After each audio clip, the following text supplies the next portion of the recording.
పరిశుద్ధ గ్రంథంలో నుండి రోమిలకు రాసిన పత్రిక 12వ అధ్యాయం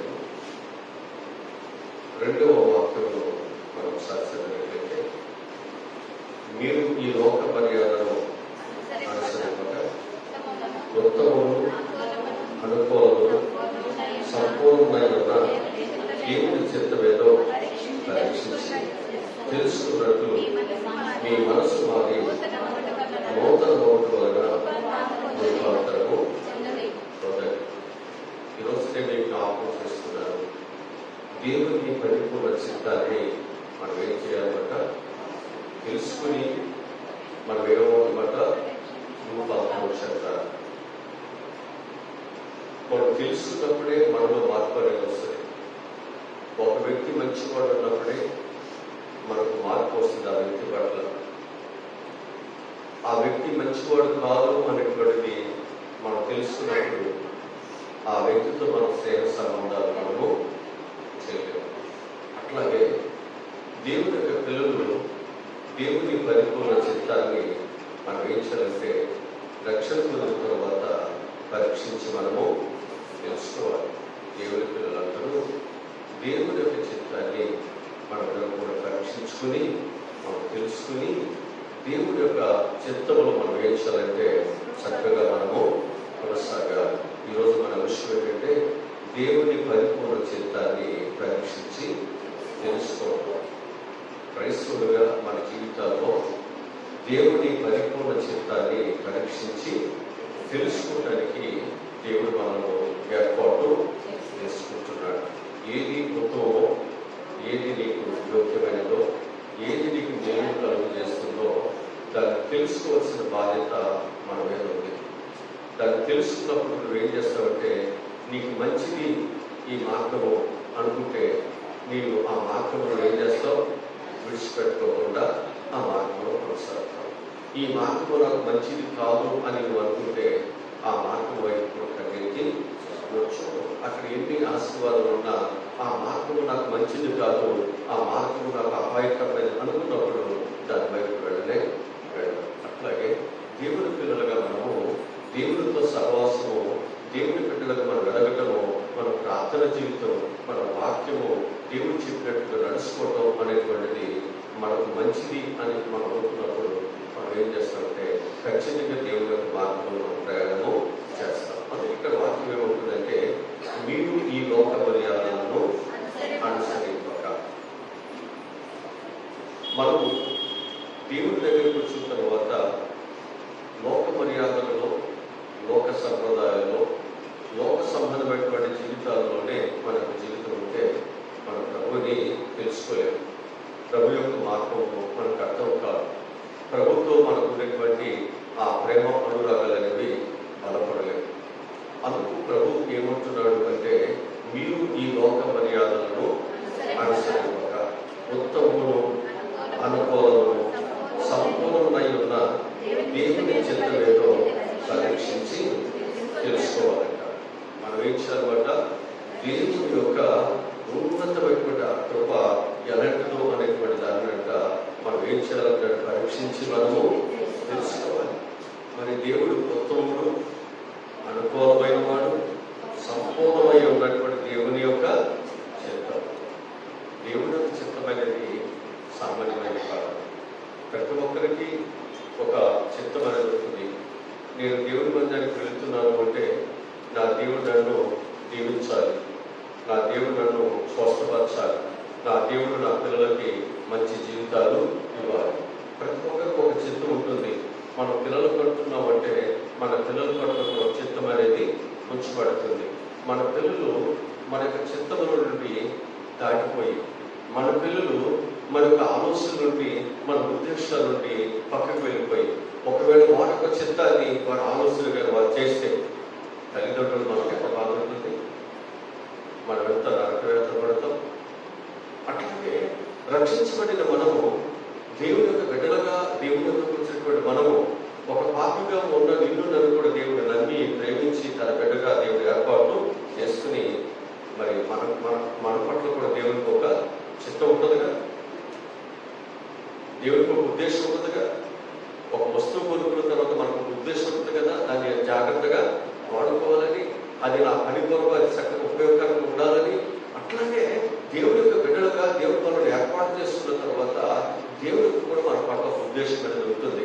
మన పిల్లలు కానీ డాక్టర్ అవ్వాలను, మన పిల్లలు ఇంజనీర్ అవ్వాలను, మన పిల్లలు ఒక మంచి కుటుంబంలో కట్టబడాలను, మన పిల్లలు మంచి జీతాలు సంపాదించాలను, మనకు ఒక ఉద్దేశం అనేది, మనకు ఒక చిత్తం అనేది పిల్లల పట్ల మనకు ఉంటుంది. అట్లాగే దేవుడికి కూడా రక్షణ పొందినటువంటి మన జీవితాల్లో కూడా దేవుడికి ఒక చిత్తం అనేది ఉంది. నీ పట్ల, నా పట్ల, అందరి పట్ల దేవుడికి ఒక చిత్తం అనేది ఉంచబడింది.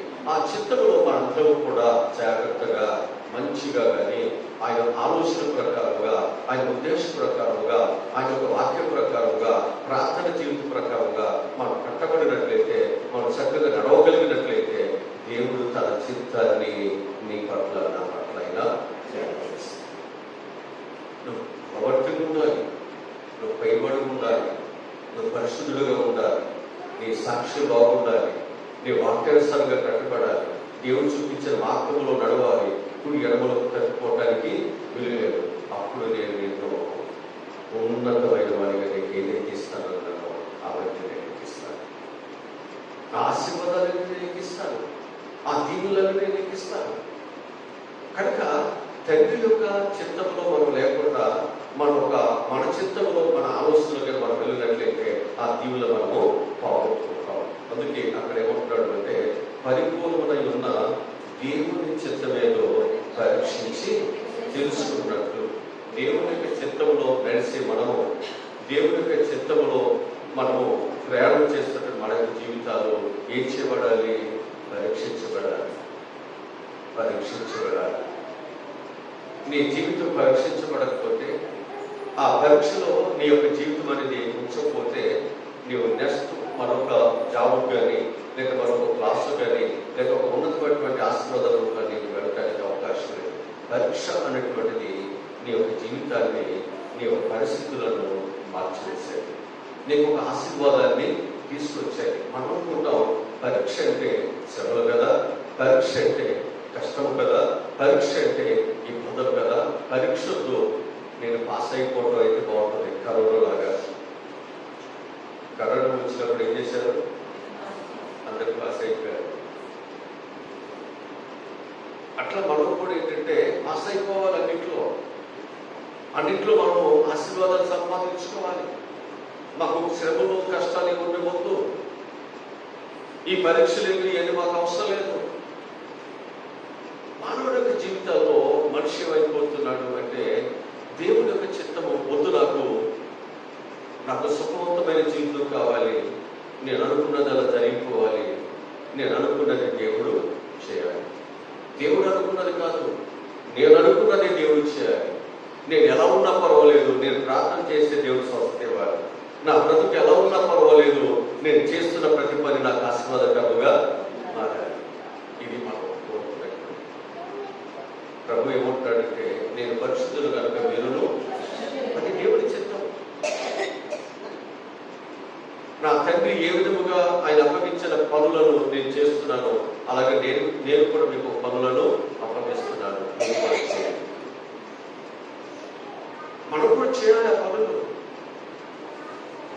మన పిల్లలు మన పనులు చేయాలి, మనం చెప్పినటువంటి విధానంలో వారు నడవాలి, మనం చెప్పినట్లుగా వారు చదువుకోవాలి, మనం చెప్పినట్లుగా వాళ్ళు మంచిగా డ్రెస్ వేసుకోవాలి, మనం చెప్పినట్లుగా వాడు మనం ఉండేటువంటి భోజనం వాళ్ళు ఎలా మనం ఆశపడుతున్నాం.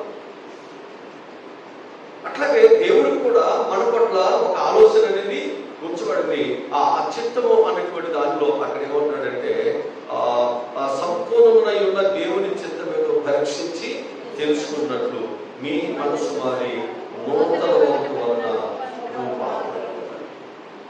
ఇప్పుడు దేవుని యొక్క చిత్తాన్ని మనం పరీక్షించి తెలుసుకోవడానికి మనం మారాలంటున్నాడు. మన మనసు మారాలి, దేవుడు కాదు మారాల్సింది.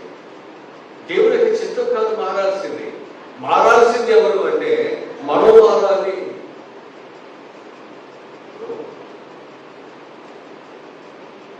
సింహం బోనులో దానియేలు పడటం, ఆ దానియేలుకి ఆ సింహం బోను ద్వారా దేవుడు, దానియేలు దేవుడు గొప్పవాడని ఆ పరీక్ష ద్వారా తెలుసుకుని ఏం చేశారు?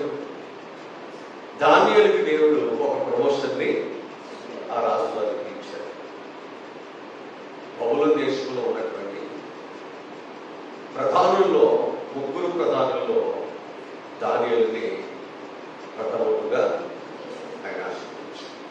అంటే ఒక పరీక్ష అనేటువంటిది నీకు కొంచెం ఇబ్బందిగా ఉండవచ్చు. ఒక పరీక్ష అనేటువంటిది అది నీకు అవమానముగా ఉండవచ్చు. ఒక పరీక్ష అనేటువంటిది ఒకవేళ నీకు కష్టసాధ్యముగా నీకు ప్రాణాపాయమైనటువంటి పరిస్థితులు కలిగించేదిగా ఉండవచ్చు. కానీ ఆ పరీక్షలోనే దేవుని యొక్క చిత్తము నీ పట్ల నెరవేర్చగలదు. ఆ పరీక్ష ద్వారానే నీకు దేవుడు ఇవ్వాల్సిన ఆశీర్వాదం దేవుడు నీకు ఇస్తాడు. పరీక్ష లేకుండా అభివృద్ధి లేదు, పరీక్ష లేకుండా ఉద్యోగాలు రావు. అందుకే క్రైస్తవ జీవితాల్లో పరీక్ష అనేటువంటిది నీ జీవితానికి ఒక ప్రమోషన్ ఇచ్చేటువంటి ఒక ఆశీర్వాదకరమైనది. అందుకే ఇప్పటి కాలంలో శ్రమలేమి అనతగినవి కాదు. ఈ శ్రమలేమి అనతగినవి కాదు. దీని తర్వాత దేవుడు నీ జీవితంలో ప్రభు యొక్క ఉద్దేశాలు ఉన్నాయి. నేను రాజుగా చేయొచ్చు, లేకపోతే నేను ప్రధానమంత్రిగా చేయొచ్చు, లేకపోతే నీకు ఉన్నతమైనటువంటి స్థితి కలిగిన వాడిగా చేయొచ్చు. ఏమో దేవుడు ఎలా చేస్తాడు, ఎలా మన జీవితాలను మారుస్తాడు. అందుకే ప్రతి ఒక్కరూ కూడా ప్రభు యొక్క చిత్తములో మనందరము కూడా నడుచుకుంటూ ప్రభు యొక్క చిత్తములో పరీక్షలలో మనం ఇవ్వాలి. ఆ పరీక్షలు మనం కూడా నిలవటానికి మనస్సు మారి ఆ పరీక్షను బట్టి మనం ఏం చేయాలంటే ఆ నడుచుకోవటానికి నిలబడటానికి మనం సిద్ధపడాలి తప్ప నాకు ఈ శ్రమలు వద్దు అనటానికి వీల్లేదు. ఆ శ్రమల్లోనే నీకు దీవులు ఉన్నాయి. ఆ శ్రమల్లోనే దేవుని యొక్క ఆశీర్వాదం దాగి ఉంది, అందులోనే ఉంది. హల్లెలూయా. అందుకనే మన మనసు ఏమి చేయాలన్నమాట, సుఖవంతమైన జీవితం వైపు కాదు కానీ ఆ శ్రమల వైపు మనం వెళితే ప్రభు ఒకవేళ నన్ను ఈ శ్రమలలో వెళ్ళటం ఆయన చిత్తమైతే నేను ఆ శ్రమలలో ఉంటానయ్యా.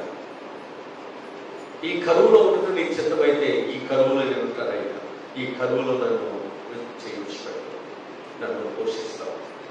లేకపోతే ఒక ఇబ్బంది కొలుగులో ఒకవేళ ఉండటం నీకు ఇష్టమైతే ఆ ఇబ్బంది కొలుగులోనే నేను కాల్చివేయబడటానికైనా నేను సిద్ధమే. కానీ ఆ ఇబ్బంది కొలుగులో కూడా నువ్వు ఏం చేస్తావు? ప్రతి ఇబ్బంది నుంచి నాకు సహాయమును చేస్తావు.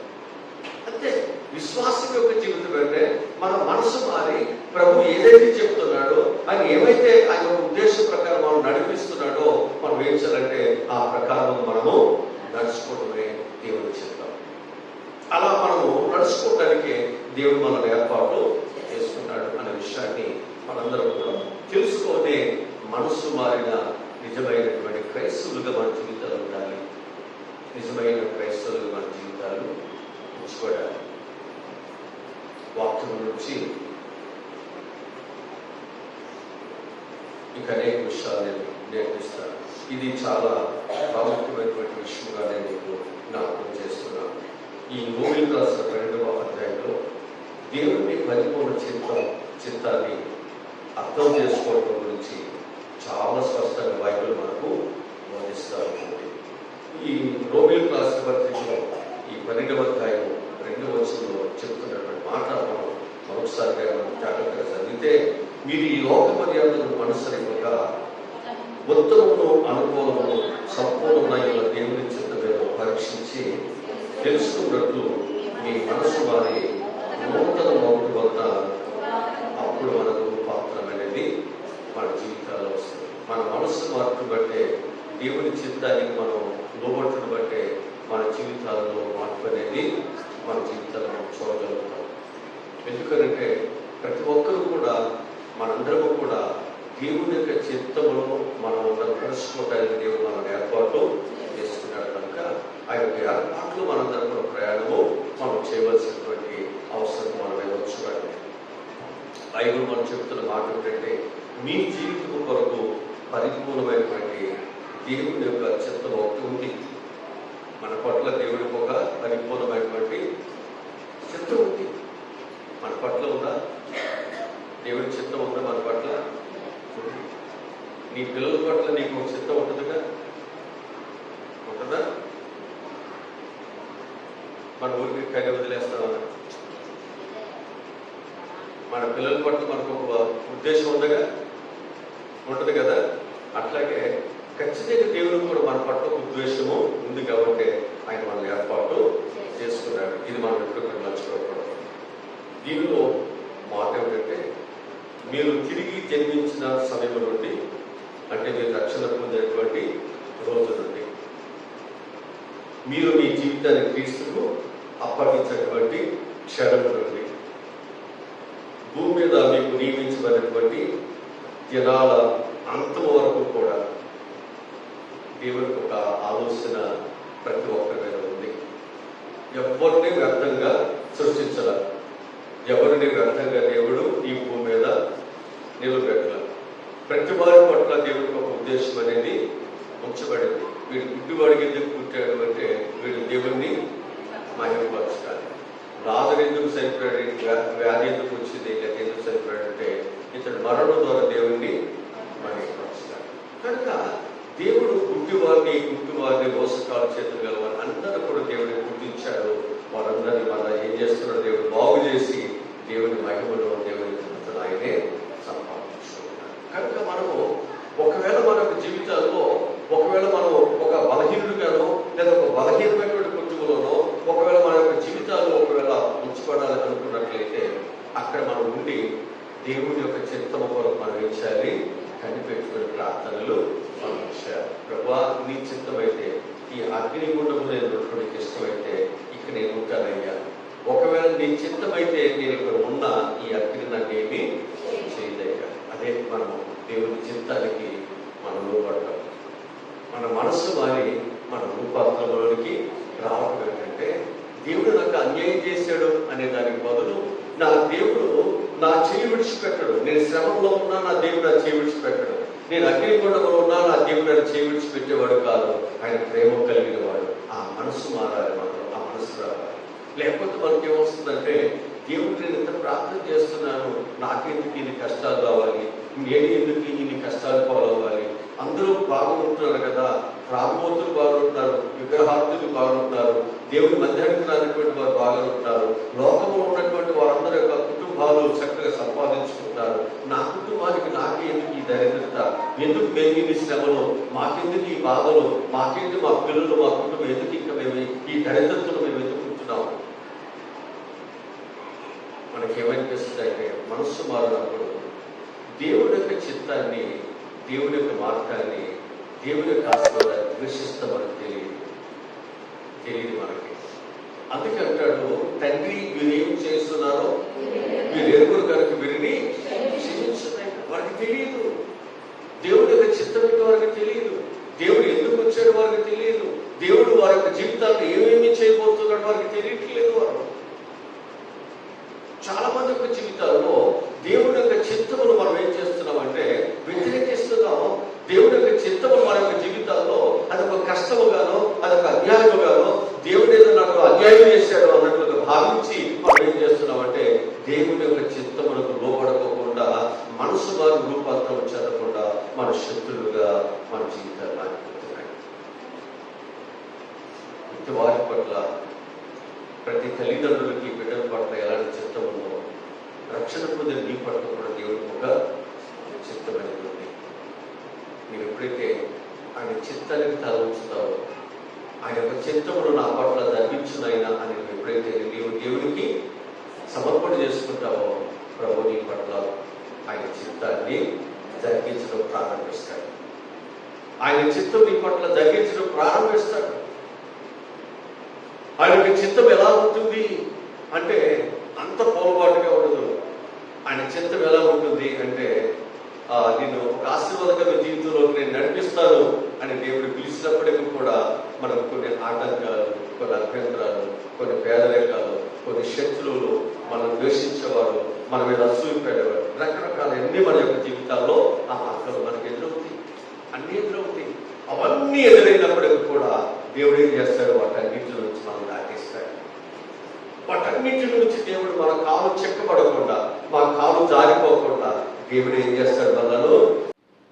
మనము ఈ రోమిలకు రాసినటువంటి 12వ అధ్యాయం 2వ వచనంలో చెప్పిన మాట, మీరు ఈ లోక మర్యాదలను అనుసరింపక ఉత్తమమును అనుకూలములై ఉన్న సంపూర్ణములై ఉన్న దేవుని చిత్తమేదో పరీక్షించి తెలుసుకున్నట్లు మీ మనసు మారి నూతన ఒకటి వలన రూపాంతరము పొందండి. మరి మనము లోక మర్యాదలు చాలా చేస్తాంగా, మనం చేస్తామా? ఎదురు రావటం, గుమ్మడికాయలు కడతాం, దిష్టి తీయటం, తాయితులు కట్టుకోవటం, లోకంలోని సంప్రదాయాలు అన్నీ చేస్తామా? అన్నీ చేస్తాం. దేవుడు ఏమన్నాడు? వీటిని అనుసరింపక ఉత్తమమైనది ఏదో దాన్ని ఏం చేయాలి? మనం అనుకూలమైనది ఏదో సంపూర్ణమైనటువంటిది ఏదో దేవుని చిత్తాన్ని మనం ఏం చేయాలి? తెలుసుకోవాలి. ఇక్కడ దేవుని పిల్లలవి మనం ఇంకా ఈ దేవుని యొక్క చిత్తంలోకి వచ్చి కూడా దీన్ని పక్కన పెట్టి మనం లోక సంప్రదాయాలు లోక జీవితాల్లో మనం ఉండి ప్రభువా నీవు నాకు కార్యాలు జరిగించునైనా మనం మారో, మన మనసు మారో, మన పద్ధతులు మారో, కానీ దేవుడు మారాలి. దేవుడు మనకు సహాయము చేయాలి. ఇది నీ పిల్లలు కానీ నీ మాట వినుకోకుండా అమ్మా నువ్వు నాకు సహాయం చేయంటే నువ్వేమంటావు? నువ్వు నా మాట వింటున్నావా? నేను చెప్పిన పని చేస్తున్నావా? నేను నీకు ఇవ్వటానికి అనవా? నువ్వు నీ బిడ్డలే, నువ్వు అనవా మాట? కానీ మనం మారో, మన పద్ధతులు మారో, మన తరతరాలుగా మనకు వచ్చేటువంటి అలవాట్లు ఏవైతున్నాయో అవి మాత్రం మార్చుకో. దేవుడు నీకు ఏది ఉత్తమమో, ఏది నీకు అనుకూలమో, ఏది సంపూర్ణమై ఉన్నదో అది నీవు పరీక్షించి దేవుని చిత్తాన్ని తెలుసుకుని ఇప్పుడు మనసు మారి దేవుని బిడ్డలు నడువు. అదే దేవుడు చెప్పేది. కానీ మనం ఏం చేస్తున్నామంటే రక్షణ పొందినటువంటి నుండి మన జీవితాలు గురించి, మన కుటుంబాలు గురించి, మన ఆరోగ్యాల గురించి ఈ భూమి మీద నియమించబడినటువంటి దినములు అంతం వరకు కూడా దేవునికి నీ పట్ల ఒక ఉద్దేశం ఉంది. యేసుప్రభు శిష్యులను ఏర్పాటు చేసుకున్నాక అంటాడు, మీరు బూదిగంతములకు వెళ్ళిన సువార్తను అందించి మీరేం చేయాలి? నమ్మిన వానికి తండ్రి కుమార త్రియేక దేవుని నామంలో బాప్తిసం ఇచ్చి వారిని శిష్యులుగా చేయండి. అదేగా ఆయన చిత్తం ఆయన పట్ల. అట్లాగే రక్షణ పొందిన మన పట్ల కూడా దేవుని ఒక ఉద్దేశం ఉంది. ప్రభు అంటాడు కదా, ఎవరైతే దేవుని దగ్గర స్వస్థతలు పొందారో, ఎవరైతే దేవుని దగ్గర మేలు పొందారో వాటిని మనం ఏం చేయకూడదు? మర్చిపోకూడదు.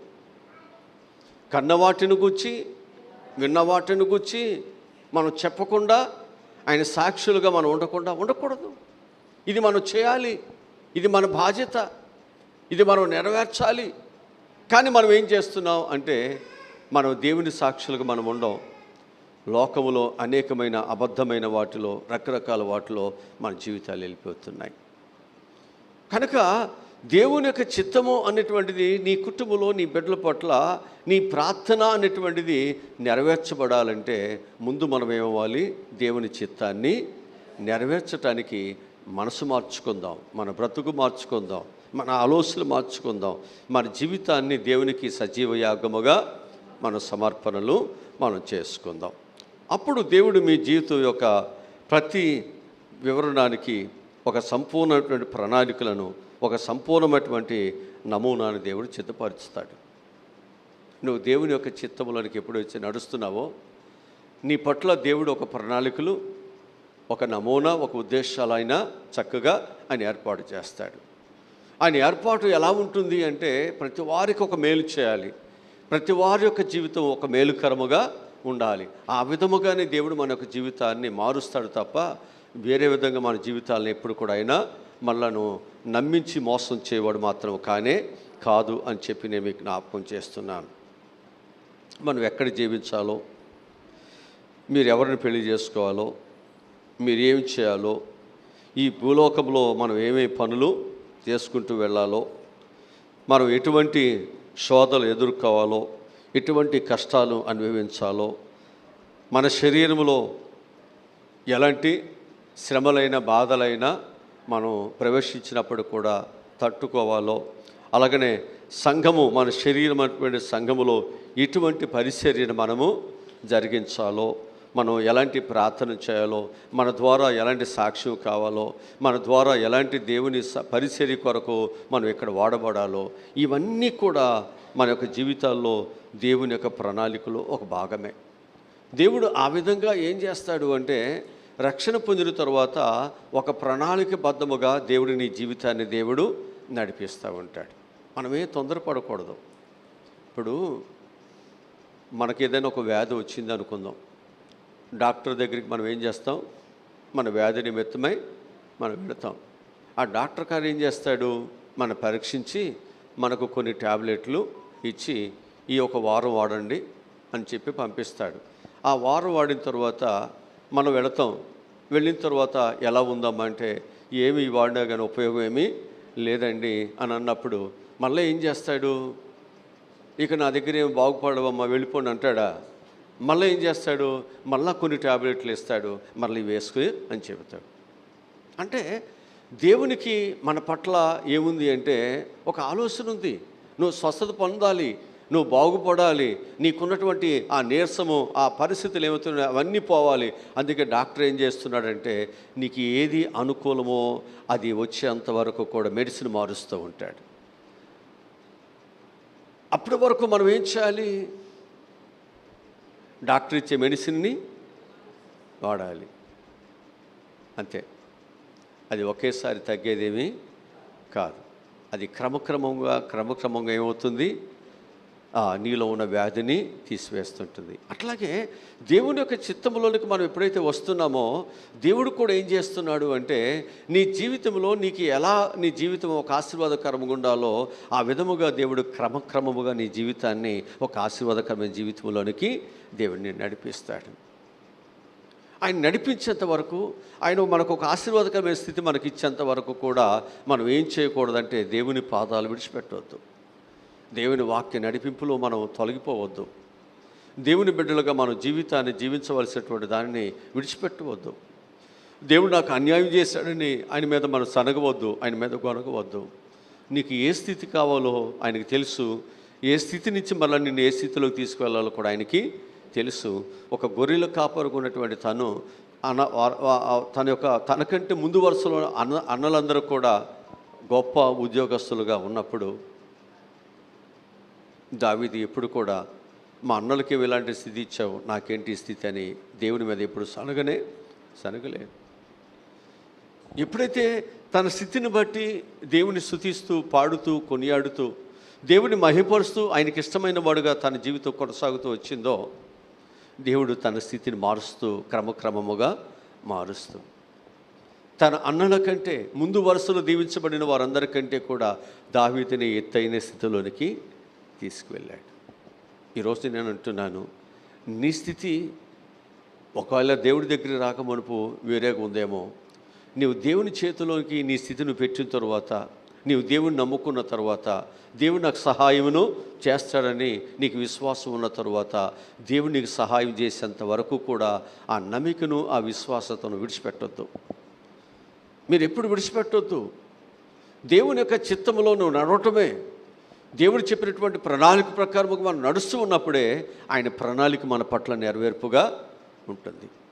ఆ మెడిసిన్ వాడుతున్నప్పుడే కదా డాక్టర్ యొక్క ఆలోచనలు మన పట్ల నెరవేర్చబడేది. ప్రతి పేషెంట్ పట్ల డాక్టర్కి ఏముంటుందో ఒక ఆలోచన ఉంటుంది. ఆ ఆలోచన ఏం చేస్తాడు, మన మీద ఇంజెక్షన్ రూపంలో, మెడిసిన్ రూపంలో, ఆయా రూపాల్లో, టెస్ట్ రూపాల్లో మన మీద ఆ ప్రభావం చూపిస్తూ ఉంటాడు. అంతే. అట్లాగే దేవుడు కూడా మన పట్ల ఒక ఆలోచన కలిగి ఉన్నాడు. ఆ ఆలోచన మన పట్ల నెరవేర్చబడాలి అంటే మనం కూడా ఏం చేయాలి, దేవుని యొక్క చిత్త ప్రకారం మనము నడుచుకుంటూ వెళ్ళాలి తప్ప సనుగుతూ గొనుగుతూ మనం ఉండి ఏమీ మనం చేయలేం. ఆయనకి వేరుగా ఉండి మనం ఏం చేయలేం. ఆయన ఉద్దేశాలకి మనం అనుకూలత కలిగి ఆయన యొక్క చిత్తాన్ని కానీ మనం నెరవేర్చడం కానీ ముందుకు వెళ్ళినట్లయితే ఖచ్చితంగా దేవుడు మనకు సహాయములను దయచేస్తాడు. కనుక మనకు ఒక బలమైనటువంటి కోరిక లేకుండా మనము ఆ ప్రణాళికలను మనము తెలుసుకోలేము, వాటిని మనం నెరవేర్చలేము. కనుక మన జీవితాల్లో ఒక బలమైనటువంటి కోరిక మనకు ఉండాలి. ఆ కోరిక ద్వారా ఒక ప్రణాళిక మనం ఏం చేయొచ్చు అనమాట, మనం తెలుసుకోగలుగుతాం. ఆ తెలుసుకున్నప్పుడే మనం ఏమవుతాం తెలుసండి, ఆ ప్రణాళికలు మనం నెరవేర్చడానికి దృఢమైన బలమైనటువంటి బిడ్డలుగా మనం ముందుకు వెళ్తాం. దృఢమైన బలమైన బిడ్డలుగా మన ముందుకి మనం వెళతాం. ఇప్పుడు దైవ సన్నిధిలో ఇక్కడ బాగుంది అని నీకు అనుకున్నప్పుడు ఎంతమంది ఎన్ని సంఘాలు పెట్టినా అక్కడికి వెళ్ళావు, ఇక్కడే ఉంటావు. ఇక్కడ నీకు చిన్న చూపులాగా ఉంది అంటే నువ్వేం చేస్తావు, వేరే వారి అటువైపు నీ దృష్టి మళ్ళించబడుతుంది. అక్కడే సమస్య, అక్కడే మన జీవితాల్లో సమస్య ప్రారంభమవుతుంది. అందుకే ప్రభువు ఏముంటాడంటే, మనకు ఒక బలమైన కోరిక లేకుండా ఒక ప్రణాళిక మనము తెలుసుకోలేం, దాన్ని మనము నెరవేర్చలేం. కనుక దేవుని పట్ల మనకు ఒక బలమైనటువంటి ఏముండాలి, ఒక కోరిక అనేది మనకు ఉండాలి. దాన్ని నెరవేర్చడానికి మనం ఏం చేస్తామన్నమాట, ఆయన బిడ్డలుగా మనము సిద్ధపడతాం. హల్లెలూయా, హల్లెలూయా.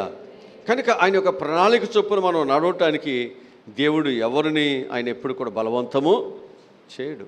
అందరినీ ప్రేమతోనే ఆయన ఏం చేస్తున్నాడు, పిలుస్తున్నాడు. ప్రతి ఒక్కరిని ప్రేమతో పిలుస్తున్నాడు. బలవంతం ఏమీ లేదు అనే విషయాన్ని మనం ఎప్పుడు కూడా మర్చిపోకూడదని నేను మీకు జ్ఞాపకం చేస్తున్నాను.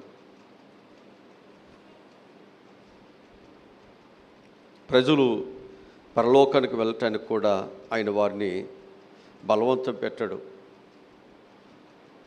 మనుషులు నరకానికి వెళ్ళాలనుకుంటే వారు నరకానికి వెళ్లకుండా కూడా ఆయన ఏమీ ఆపడు. ఆయన ఏమన్నాడు,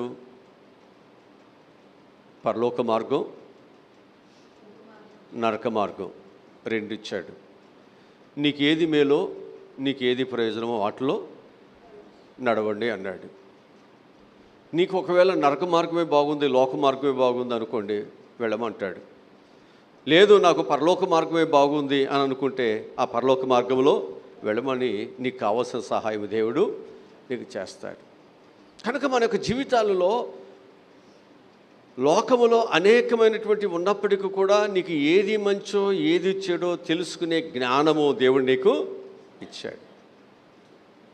నీకు ఏది ప్రయోజనమో, ఏది నీకు ఖ్యాతిని కలుగు చేస్తుందో కూడా నీకు తెలుసుకునే ఆలోచన దేవుడు మనకు ఇచ్చాడు. ఒక అజ్ఞానిగా చేసి నీ ఎట్లా పోటు నడమని చెప్పట్లా దేవుడు. నీకు ఆలోచన ఇచ్చాడు, జ్ఞానాన్ని ఇచ్చాడు.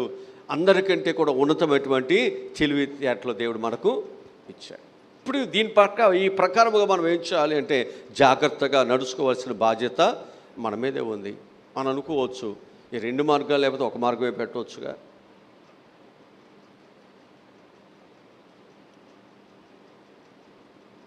కరెంటు ప్రమాదంగా కరెంటు ఎందుకు, గ్యాస్ ప్రమాదంగా గ్యాస్ ఎందుకు అని మనం అనుకుంటే, నీళ్లు ప్రమాదంగా మనకెందుకు అంటే కుదురుద్దా? వర్షాలు పడాలి, ఆ వర్షాలన్నీ ఒక వరదలాగా రావాలి. ఆ వరదలాగా వస్తేనే అవన్నీ ఒక రిజర్వాయర్లో ఉండాలి, అది నిల్వ ఉండాలి. ఈ వరద ద్వారా కొన్ని నష్టాలు వస్తాయి, కొన్ని పంటలు పోతాయి, కొన్ని ఇళ్ళకి ప్రమాదాలు వస్తాయి. రాకుండా ఎలా, ప్రమాదాలు లేకుండా ఎలా? కనుక ఇవన్నీ జరగటం వల్ల ఏమవుతుందంటే మనము ఒక సంవత్సరం కాలమంతా కూడా వర్షాలు లేకపోయినా పంటలు పండించుకోవటానికి, నీళ్లు తాగటానికి అన్ని విధాల ఉపయోగంగా ఆ వాటర్ ఉండబట్టే కదా విద్యుత్ కూడా తయారయ్యేది. ఇవన్నీ కావాలి మనకి, ఇవన్నీ అవసరమే. ఇవెందుకు నష్టాన్ని కలిగిస్తున్నాయిగా అంటే కుదరదు. అట్లాగే దేవుడు మానవుని జీవితాల్లో దేవుడు ఒక పరలోకానికి నరకానికి వెళ్ళటానికి రెండు మార్గాలు చెప్పాడు. ఏది నీకు ప్రయోజనమో నీ మనసు మారుకుని ఉత్తమమైన మార్గంలో ప్రయాణము చేయండి ప్రభు చెబుతున్నాడు. మనకు తెలియదా? ఏదో ఒక మార్గంలో నిన్ను పెట్టామనుకోండి, ఈ మార్గము చాలా బస్సులు వస్తున్నాయి కదా, ఏ బస్సు నిన్ను పెరంలూరు తీసుకొస్తుంది నీకు తెలుసు కదా, ఆ బస్సు ఎక్కాలి. అన్ని ఎర్ర బస్సులే ఉన్నాయి, అన్ని గ్రీన్ బస్సులే ఉన్నాయి. ఏ బస్సు అయితే ఉందో ఎక్కువ కూర్చుంటే నేను ఇక్కడ తీసుకొస్తుందా? నీకు తెలుసు, ఎన్ని వచ్చినా ఎన్ని బస్సులు వచ్చినా నీ ఊరు వెళ్ళే బస్సు ఏదో నీకు తెలుసు. అది ఎక్కితేనే నీ ఊరు వస్తావు. అట్లాగే నిన్ను పరలోకానికి ఎవరు తీసుకెళ్తారో, ఆ పరలోకములో నీకు మేలు ఎవరు చేస్తారో, ఈ లోకములో ఎన్నున్న దేవుళ్ళు అనేవాళ్ళు నీకు తెలుసు. దాన్ని నువ్వు ఎంచుకో. ఆ విధంగా మనసు మారు, ఆ విధంగా నువ్వు ప్రయాణము చేయి. దేవుడు ఖచ్చితంగా దేవునికి సహాయమును చేస్తాడు. కనుక దేవుణ్ణి జాగ్రత్తగా వెతుకు వారికి ఆయన ఏమిస్తాడు? మంచి ప్రతిఫలాలు దేవుడు మనకు ఇస్తాడు. మనం దేవుని ఏం చేయాలి? జాగ్రత్తగా వెతకాలి. దేవుని ఎప్పుడైతే జాగ్రత్తగా వెతుకుతున్నామో దేవుడు మనకు మంచి ప్రతిఫలాలు దేవుడు ఇస్తాడా? ఇస్తాడు. మనం జాగ్రత్తగా వెతకం. అసలు ఎక్కడిది మనకు జాగ్రత్త? నేను దేవుని బిడ్డని, నేను ఇలా మాట్లాడవచ్చా, నేను ఇలా నడవచ్చా, నేను ఇది తినవచ్చా, నేను ఈ పనులు చేయవచ్చా, ఈ విధంగా నా యొక్క సాక్ష్యాన్ని, నా బ్రతుకుని నేను పాడు చేసుకోవచ్చా, ఒక లోకస్తులాగా నా యొక్క జీవితము ఉండొచ్చా? మనం ఇవన్నీ పట్టించుకో. ఇవన్నీ అనుసరిస్తూనే, వీటన్నిటిలోనే మన యొక్క జీవితాలు వెళ్ళిపోతూనే మనం ఏమనుకుంటామంటే నేను ప్రార్థన చేయగానే, నేను దేవుని మందిరానికి వెళ్ళిపోగానే నా ఎంత దేవదూతలాగా ఉండేవారు ఇంకెవరు లేరు అని మనం ఒక దేవదూతలాగానో, ఒక యోబులాగా భక్తిపరులాగానో, ఒక ఉన్నతమైనటువంటి వ్యక్తుల్లాగానో మనం పోల్చుకుని మన యొక్క జీవితాలు చాలా ఉన్నతంగా మనం దీన్ని భావిస్తున్నాం.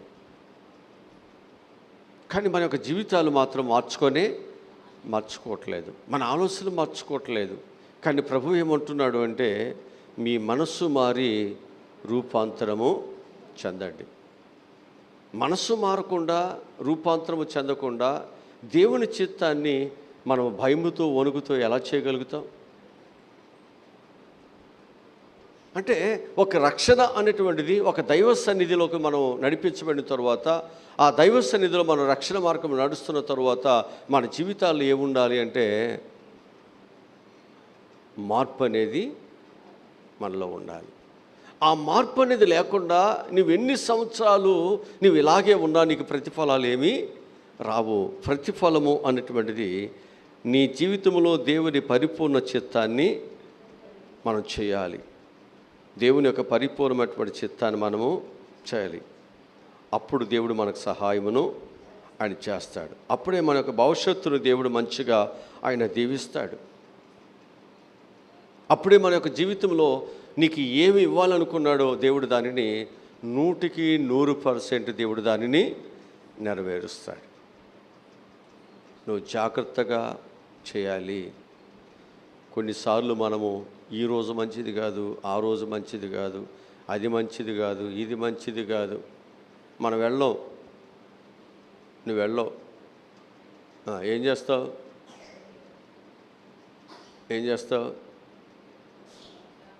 ఆ మార్గాల్లో వెళ్ళే వాళ్ళని సలహా తీసుకుంటావు, ఆ మార్గంలో వెళ్ళే వాళ్ళని పంపిస్తావు. మళ్ళీ నేను వెళ్ళలేదండి, అసలు నాకు అట్లాంటివి లేవండి అంటావు. ఇదన్నీ ఎవరికి తెలుసు? ఎవరికి తెలుసు ఇవన్నీ? నాకు తెలియపోయిన దేవుడు తెలుస్తాయా? అంటే మనం మారాలి. అసలు ముందు దేవుడు చేసిన ప్రతిదీ మంచిదే అన్నప్పుడు మనం ఏం చేయాలి? ఆయన యొక్క చిత్తములో మనము ప్రతిదాన్ని నమ్మాలి, ప్రతిరోజును నమ్మాలి, ప్రతి గడియను నమ్మాలి. ప్రతి ఒక్క దానిని కూడా మనం నమ్మి ఏం చేయాలి? ముందుకి మనం వెళ్ళినప్పుడే నా బిడ్డ నన్ను నమ్మి ముందుకు వెళుతున్నాడు కనుక నమ్ముట నీ వంతైతే నమ్మువానికి సమస్తమును సాధ్యమే. అప్పుడు దేవుడు సాధ్యం చేస్తాడు. అప్పుడు దేవుని యొక్క ప్రణాళిక దేవుడు ఏం చేస్తాడు? నీ పట్ల ఆయన ఉద్దేశాలు నెరవేర్చడానికి దేవుడు సహాయమును చేస్తాడు. అప్పుడు నువ్వు అడుగు పెట్టేదాన్ని దీవించాలా వద్దా? నీ నమ్మికను బట్టే కదా, నీ విశ్వాసత బట్టే కదా, నీకున్నటువంటి దేవుని మీద నీకున్న ప్రేమను బట్టే కదా దేవుడు కార్యాలు చేసేది. అంటే ఆ నమ్మిక, ఆ విశ్వాసం అనేది లేకపోతే ఒక స్త్రీ ఏమంటుంది? దేవుని దగ్గరికి వచ్చిన తర్వాత నాకు అపనమ్మకము కలుక్కున్నట్లు నీవు నాకు సహాయమును దయచే. అంటే మనం దేవుని యొక్క మాటను తీసుకున్నప్పటికీ మనలో ఏముంటుంది? అపనమ్మకం ఉంటుంది. ప్రభు ఏమంటున్నాడు? ఆ సొదొమ గొమొర్రా పట్టణం నుంచి మీరు బయటకు వెళ్ళేటప్పుడు మీరు వెనక్కి తిరగొద్దు అన్నాడు. ఆమెకేమనిపించింది? ఏమైనా తిరిగితే విశ్వాసత కలిగిన వాళ్ళు వెళ్ళిపోతున్నారు, దేవుని మీద నమ్మకం లేనేమో ఏం చేసిందో ఒకసారి తిరిగి చూద్దాంలే. ఎట్టయితే తిరిగిందో అట్టాగే తిప్పి ఉందంట మెడకాయ. మళ్ళీ ఇటు తిరగలేదంటేగా. కొంతమంది మెడకలు పట్టేసి అట్టాగి తిరుగుతారు. ఏంటమ్మంటే పట్టేసింది నరమని. కొంతమంది జీవితాలంతే, వారి బ్రతుకులు అలాగుంటాయి. దేవుని యొక్క మాటను విశ్వసించలేము, దేవుని యొక్క మాటను మనం గౌరవించలేము. అది దేవుడు ఖచ్చితంగా నా పట్ల జరిగిస్తాడు అనేటువంటిది మనకు ఆ విశ్వాసమే లేక మనం ఏమైపోతున్నామంటే మనం వెనుక తట్టు చూసి మనము దేవుని యొక్క కృపను పొందుకోవాల్సి మనం భ్రష్టులం అయిపోతున్నాం. ఈరోజు ఆ భ్రష్టత అనేటువంటిది నీకు లేకుండా ఉండాలి అంటే మనం ఏం చేయాలో తెలుసండి. మనస్సు మారి రూపాంతరం చెందుతాం. దేవుడు నా పట్ల కార్యములను జరిగిస్తాడు. నా దేవుడు నన్ను రక్షించడానికి సమర్థుడే. ఒకవేళ రక్షించకపోయినా నా దేవుని కొరకు నేను చనిపోవటానికి నేను సిద్ధంగా ఉన్నాను. ఆ త్యాగమే అగ్నిగుండములో కూడా వారికి ఏ నష్టము కలగకుండా దేవుడి సహాయమును దయచేశారు. కనుక దేవుని యొక్క చిత్తం తల్లి గర్భములో నువ్వు పిండముగా రూపించబడ మునుపు నుంచే దేవునికి నీ పట్ల ఒక ఆలోచన నీకుంది. ఆ ఆలోచన ప్రకారముగానే కుటుంబాలు కట్టబడుతున్నావు. ఆలోచన ప్రకారముగానే దేవుడు నీకు బిడ్డలు ఇస్తున్నాడు. ఆలోచన ప్రకారముగా నీ జీవితం అనేది కొనసాగుతూ వస్తుంది. నాకేంటి స్థితి, వాడికేంటి అట్లా, నాకేంటి ఇట్లా అంటానికి వీల్లేదు. దేవుడు ఎవరికి ఏ స్థితి ఇచ్చాడో ఆ స్థితిని బట్టి మనం ఏమవ్వాలి? సంతృప్తి కలిగి ఉండుట మనం నేర్చుకోవాలి. నీకు ఇచ్చిన దానికి తృప్తి చెందుండు. ఒకడికి 500 ఇస్తాడు, ఒకడికి 1000 రూపాయలు ఇస్తాడు. అంతేనా? ఆవిడకి వెయ్యండి, నాకు 500 ఏంటి, నాకు కూడా 1000 ఇస్తే బాగుండుగా. కుదరదు. ఒక ఆమె ఇట్టాకి పాపం ఒక చీరేనంట, దానిని ఎప్పటికప్పుడే వాష్ చేసుకుని దాన్ని కట్టుకుని దేవుని మందిరానికి వెళుతుందంట. ఒకరోజు వర్షం వచ్చిందంట, ఆ చీర ఆరలేదంట, ఆమె చర్చికి వెళ్ళలేదంట. పాస్టర్ గారు వెళ్ళి ఏంటమ్మో చర్చికి రాలేదంటే, అయ్యా నా పరిస్థితి ఇది నా పరిస్థితి. ఆ విషయము పాస్టర్ గారికి అది గట్టిగా ప్రార్థన చేస్తాడుగా. ఆ పక్క ఉంటాం ఏందంట, వాళ్ళ అబ్బాయి పెళ్ళికి చీరలు అవి వచ్చినాయి అంట. వస్తే ఈ ముసలిమకంట ఆమె ఒక చీరని ఇచ్చిందంట. ఇప్పుడు ఏమైంది? ఇంకొక చీరకి ఇంకొక చీర తోడయింది. ఇది ఆరిపోయినా ఇది కట్టుకుని వెళ్ళవచ్చు. ఒకరోజు పాస్టర్ గారు అన్నాడంటే, ఇట్లాగే అమ్మ మేలు చేసిన మీ మేలు పొందిన వాళ్ళంతా సాక్ష్యాలు చెప్పండి అంటే, ఈ ముసలమ్మ వచ్చంట, నాకు ఒక చీర ఉండేది, దేవుడు నాకు ఒక చీర ఇచ్చాడు అని అందంట. ఏంటమ్మా దేవుడు ఇచ్చినప్పుడు సంతోషంగా చెప్పాలి కంటే ఆమె అంటుందంట, ఇచ్చాడు కానీ ఆ చీర అంట రంగు నచ్చలేదంట. దేవుడు ఇచ్చాడు కానీ ఏమి నచ్చలా? చీర రంగు నచ్చలేదంట ఆమెకి. అందుకే ఆమెకు అంత ఇష్టం లేదంట.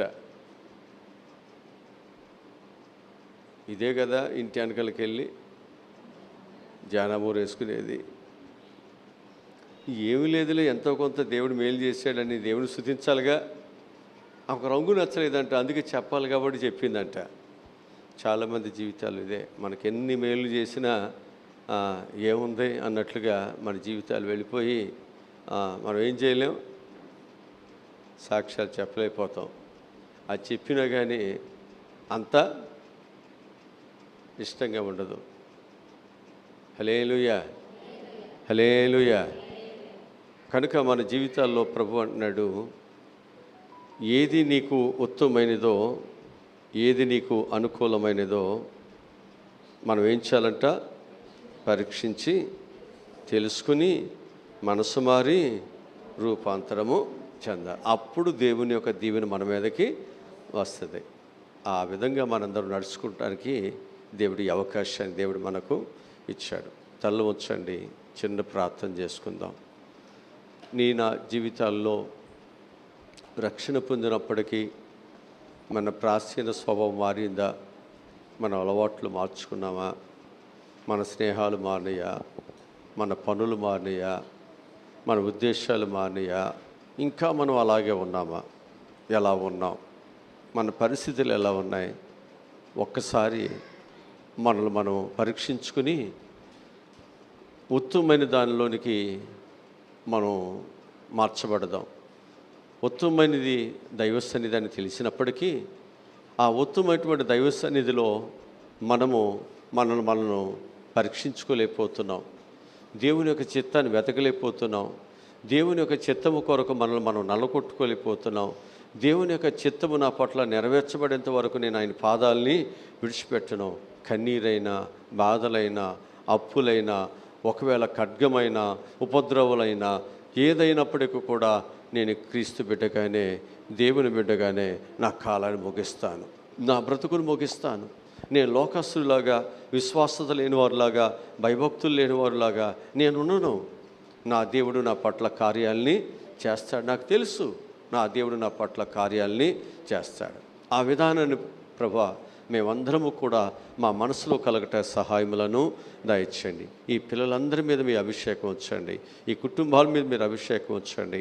అందరూ చక్కగా ప్రభా నిన్ను ప్రేమించి నీ మందిరంలోకి వచ్చారయ్యా. వారందరికీ నీ సహాయములను దయచే ప్రభా.